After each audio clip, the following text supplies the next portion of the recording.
sebuah wawancara singkat, Julianus Pasang, SPD, MPD, yang menjabat sebagai Kepala Dinas Kependudukan dan Catatan Sipil Kabupaten Nabire, Provinsi Papua Tengah, memberikan gambaran singkat tentang manfaat EKTP berbasis digital bagi masyarakat setempat. Dalam wawancara tersebut, Julianus Pasang menekankan bahwa implementasi EKTP berbasis digital merupakan langkah penting dalam transformasi administrasi kependudukan di Kabupaten Nabire. Ia menyatakan bahwa sistem ini akan memberikan kemudahan bagi penduduk dalam mengakses layanan administrasi kependudukan, termasuk pembuatan, perpanjangan, dan penggantian KTP.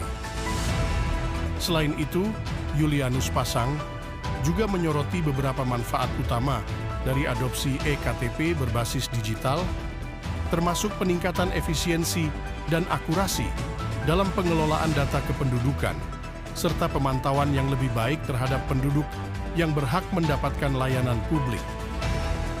Dalam menjawab pertanyaan tentang tantangan yang dihadapi dalam implementasi EKTP berbasis digital, Julianus Pasang menyatakan bahwa salah satu aspek penting adalah sosialisasi kepada masyarakat tentang manfaat dan proses penggunaan sistem ini.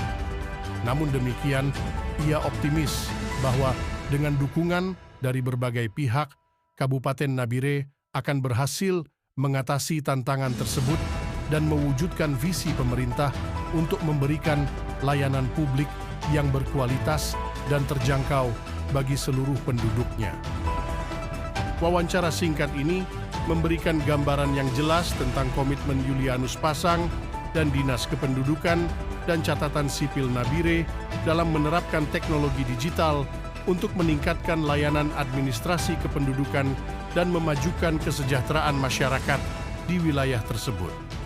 Untuk informasi lebih lanjut, berikut liputan wawancara reporter kami bersama Kepala Dinas Kependudukan dan Catatan Sipil Kabupaten Nabire, Julianus Pasang, SPD MPD. Ada besok yang rencananya IKD apa? Iya. IKD untuk sistem digital itu mungkin bagaimana Bapak rencana pesan Bapak untuk ke masyarakat untuk bersiapannya bagaimana Pak? Ya, baik, terima kasih. Ini yang paling menarik. Jadi harapannya kita sekarang itu supaya masyarakat bisa berbondong-bondong untuk membuat daripada identitas keluarga digital. Karena ke depan itu kan semua yang digunakan. Jadi kalau misalnya identitas digital itu ada di HP Androidnya Bapak Ibu, maka semua data ada di situ. Ya, ada data misalnya kependudukan, misalnya ada kakaknya di situ, ada KTP-nya dan seterusnya. Tetapi ada tuh juga data misalnya katakan NPWP, ada juga di dalam, ya. Kemudian untuk data ASKES ada juga. Jadi semua itu link nanti. Kita juga mau ke bank, maka misalnya ke Bank BNI. Jadi tidak usah bawa KTP elektronik yang fisik, tetapi bawa saja HP itu perlihatkan, dan itu setelah dilihat maka di-scan langsung. Oh ya sudah, berarti sudah ada. Tidak usah pemberkasan yang berupa fisik. Nah inilah keuntungan daripada IKD, dan ini memang ke depan itu berlaku kalau di luar, di kota-kota besar ini, apalagi di luar negeri tidak ada lagi fisik-fisik, semua serba digital. Kalau berkaitan dengan NIK, itu bisa ada NIK-nya ganda. Nah, kenapa dia ganda? Karena misalnya sudah foto di Nabire, sudah perekaman di Nabire, pindah lagi misalnya di Intan Jaya, dia perekaman lagi di atas, maka secara otomatis itu NIK-nya ada dua. Nah, kalau NIK ada dua, tidak ada yang berfungsi. Supaya dia bisa betul, maka bawa di ADB-nya kita untuk perbaiki sehingga bisa berfungsi. Itu yang kedua. Kalau ada NIK juga tidak sinkron, maka itu juga bawa di kami supaya kami serahkan ke ADB untuk membetulkan.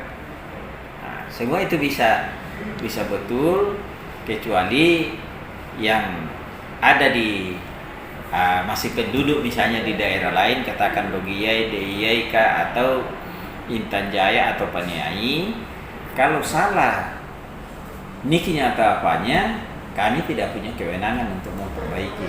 Itu tidak bisa. Tetapi sepanjang dia masih penduduk masuk Nabire, maka itu kita bisa perbaiki. Walaupun misalnya niknya ganda, kesalahannya yang punya pemilik nik ini harus diperbaiki, tetapi ya datang supaya kami bisa perbaiki. Oke. Tadi Bapak sampaikan tentang perkembangan sosialisasi ke berbagai lingkungan organisasi baik pendidikan maupun kesehatan.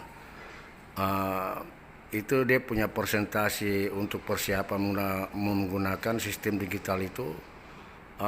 Direncanakan pastinya tahun berapa, diharuskan tahun berapa Pak ya? Iya, jadi sebenarnya untuk kewajiban itu dari kementerian sebenarnya dari tahun kemarin itu harus mencapai 30%. Nah, hanya karena ya masih sangat terbatas, sehingga ya kalau kita di Nabire mungkin tahun 2024 itu baru bisa mencapai 30%, tetapi kita akan usahakan ke depan, karena ya palingan tahun 2025 itu semua serba digital.